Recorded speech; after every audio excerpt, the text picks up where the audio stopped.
If your Electrolux dryer suddenly stops responding properly, settings behave unexpectedly, or drying cycles no longer work the way they should, a factory reset may help refresh everything.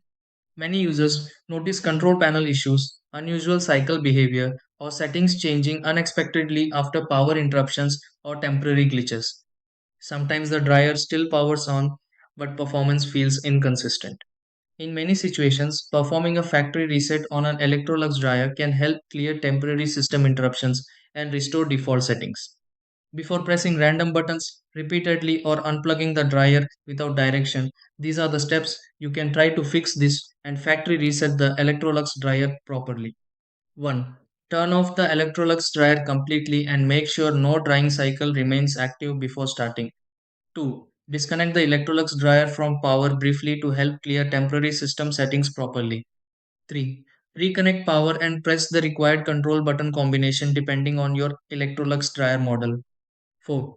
Wait a short moment while the dryer refreshes and restores factory settings. 5. Start a quick drying cycle and confirm whether the Electrolux dryer responds normally.